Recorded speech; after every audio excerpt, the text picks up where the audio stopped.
I'm a loser, man. You know what I was doing? I was sitting around, I was watching that show, MTV Cribs. You guys know that show? You know, show where they show all the rock stars and the rappers' houses and all their stuff. Does that show make you feel like a loser? Kills my self-esteem. I'm sitting there watching Britney Spears. She's like 20 years old. She's like, oh my God, this is my helicopter. I had it spray painted pink to match my top today. So cool. I put some glitter on the part. We're gonna fly up to the house. I'm like 34, sitting on a futon, eating macaroni and cheese. Like, oh my God, I'm a loser. I'll never own a helicopter. You know what I love about that show, though? All they're doing is showing you what not to do when you get rich. Seriously, because none of those people are saving their money. Half of them, all they have is one-hit albums. So should they really be buying all of that stuff? 20-room house, 17 cars. It's just like, dude, don't you watch Behind the Music? Haven't you learned anything from that program? You're going to be smoking crack in like 6 weeks. Save your money. No, they're dumb. I tell you right now, man, if you want to know how to be rich, don't look at a rapper, don't look at a rock star. Look at a guy like Bill Gates. That dude is so good at being rich, it's like irritating. He makes like $30 million a day. And look at him. He dresses like he works in like a shoe store. But that's why he's always going to be rich. He's not showing off, trying to like buy all this flashy stuff, like walking around with like an iced out laptop medallion hanging off his neck. Have some fuzzy pimp hat to the side. Sitting in a hot tub with some bitches, you know? Have a midget in his crew just for the hell of it.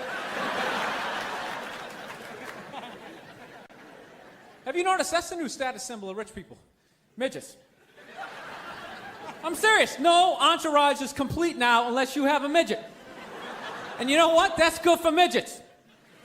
Seriously, because historically those people have not gotten good jobs. Even when they book a movie, they never get to be the lead, never get to be the hero. They always got to play like a troll or a fairy, running out from under a bridge, biting on somebody's leg. So, I was listening to George Bush today. You guys like George? No? Yes? No? I like George. You know what I like about George Bush? He makes me feel like I could be president, too. Oh, he does. He's like the first guy, like, from my reading level, you know, like the first guy, like, from my math class to finally go out and do something. You know what I love about George? He can't say the word terror. He can't. He uses the word every speech. He can't say terror. He goes, tear. That's what he says. He goes, America will not stand for tear. Anybody who supports tear, if you're a terrorist, we're gonna get you. What kind of president goes, we're gonna get you? He's like some redneck they dragged out of a barbecue, put him in a suit. No, if you're standing on stage going, we're gonna get you, you should just be up there with a couple of bloodhounds going, go get him, Blue! Smell the shirt, go get him! Damn, that Blue's a good dog. I'll tell you one thing I have realized, though. When you go to war, man, that's the one time when you really have to, like, appreciate rednecks, though. No, you know why? Because rednecks, they're like the one group of people that actually want to go to war. Everybody else tries to get out of it. Like, rich people never go to war. You ask a college kid if he wants to go to war, he's just like, I'm taking this sociology class, and I think war is, like, really stupid. My roommate's, like, half Afghanis. That's going to cause some static. You ask a redneck if he wants to go to war, he's just like, hell yeah! Absolutely, I'm ready right now. You just point the direction, buddy. I'm ready to do this. No, they're frightening people, but you got to utilize them. Seriously, you want to scare the enemy, okay? And rednecks are like America's pit bulls. They should just sedate those people, drop them off in Afghanistan, just let them run wild. Just be like, dude, just go do everything you ever dreamed of doing. Just go crazy. Have one of your friends play the banjo, it'll scare the hell out of them. Seriously, you wouldn't want to draft a guy like me. I'm a comedian, I'm useless. I'm a coward, I don't like confrontations. You draft a redneck, not only is that dude a psycho, he'll actually save you money. Those guys show up to the Army, like, here's your M16. They're like, I already got one. I got some stuff in the trunk you ain't ever seen before, buddy. I went on the internet, got me some of that surface-to-air stuff, took it out hunting, got me a moose and a duck at the same time. I didn't even see the duck. Duck was over her.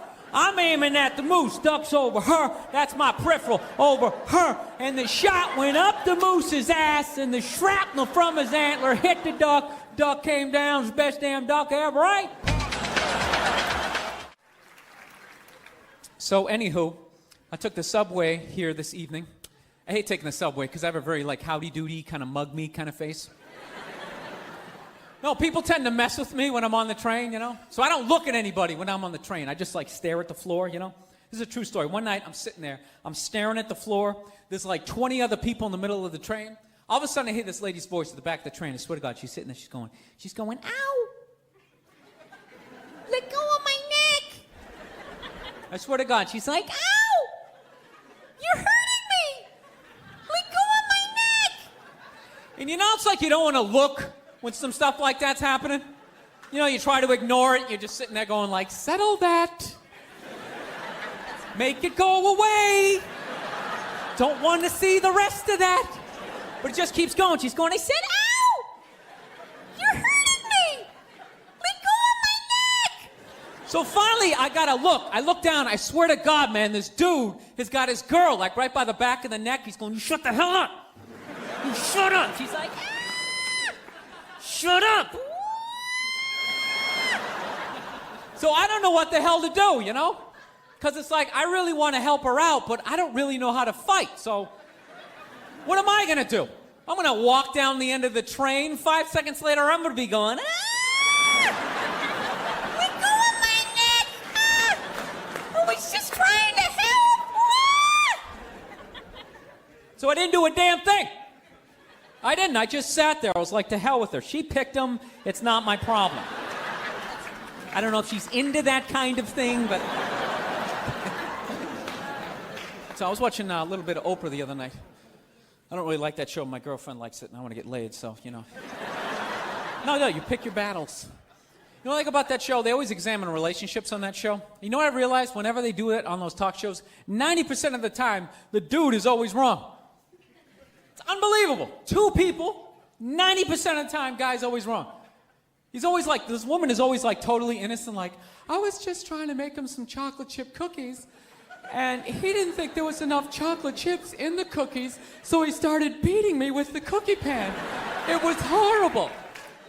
And the guy's like always the biggest moron ever, like, well, what? I wanted some cookies. Now, I'm not saying guys aren't jerks. I'm a good example of one, you know what I'm saying? But women can be jerks, too. They should balance it out. Like, you know what group of women I'd love them to do a show on? Are those 24, 25-year-old gorgeous women who will go out and, like, hook up and marry, like, a 80-year-old rich guy? You ever seen them hanging out with, like, Hugh Hefner? Some 70-year-old guy in his pajamas? Now, if they were just honest about it and were like, look, this guy's going to die in, like, 7 or 8 minutes. I'm going to get a bag of cash and a Lexus. I wouldn't have a problem with it. But they always try and lie and be like, no, I love him for who he is. It has nothing to do with the big yacht. There's just something about the way he drools in his bathrobe as he pushes the checkers along. It's really enjoyable. You just want to be like, lady, you're humping him for his money. See, that's something I could never do, man. If some 80-year-old billionaire, rich old lady came walking down the street, started, like, hitting on me, sitting like, hey there, sonny. You know, started grabbing my ass. Ooh, you're pretty firm. What, are you in the Navy or something? This big lady, get the hell away from me. Right, you're old, you're gross. You know, I'm sorry. I'm sure you were unbelievable back in the 20s when you were doing the Charleston, making beer in your bathtub, but you were at least 4 decades beyond humpable. I'm sorry. No, how do you have sex? I don't understand. How do you have sex with somebody 40, 50 years older than you? I'll tell you the only way you can do it. You know what you got to do? You got to put the will on the headboard. No, so at any point, if you lose your nerve, you just can read some of the stuff that you're getting. You're just sitting there like, oh my God, this is disgusting. What is becoming me? Ooh, a house in Miami. Okay, I can stick this out a little bit longer. I guess this isn't as bad as I was thinking a second ago. Nah, I got some issues, I guess. I do. I'm not gonna lie to you.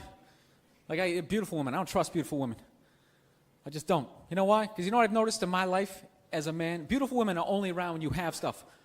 When your life is going on, great. They're all over the place. But when you're broke, you can't find a beautiful woman.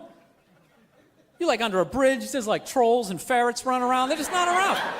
Then the second you get you get a little money, they come out of the woodwork like, oh my God, you have some stuff. Can you buy me some stuff? I want some stuff too. Then the second you go broke, oh my God, I left something over here next to this guy. He has stuff. I've always loved you. No, you know what solidified my issues? This is what solidified it, okay? I was at a Yankees game one time, right? And I'm sitting there. It was like the end of the inning, and Tino Martinez catches a foul ball to end the inning. You know how they always throw it into the crowd? So there's like 100 people going, Tino, ball. There's a beautiful girl sitting right in the front row. Of course. Oh, my God, I have these. I get to sit in the front row. What, this doesn't happen to everybody? So there's 100 people asking for this stupid ball. He walks right up to her. Just hands it right to her. Didn't flip it, didn't toss it, handed it right to her. You know what I'd have to do in my lifetime to ever catch a foul ball? First of all, it would have to be like the 1 in a million chance that the ball was actually hit way the hell up where I was sitting in like the upper deck, which means the ball's going to be coming in at about 100, 120 miles an hour. So I got to figure out like which body part I'm going to sacrifice to slow it down. And then I gotta pounce on it, curl up in the fetal position as 8 guys punch me in the back of the head. And I pray to God that I can hang on until security gets there. And he just walks right up and just handed her the ball. She probably didn't even know what it was. Like, basket? Oh, baseball. Oh, my God. Let me take this home and stick it next to my other unbelievable free things that I don't appreciate. Shelf in my house.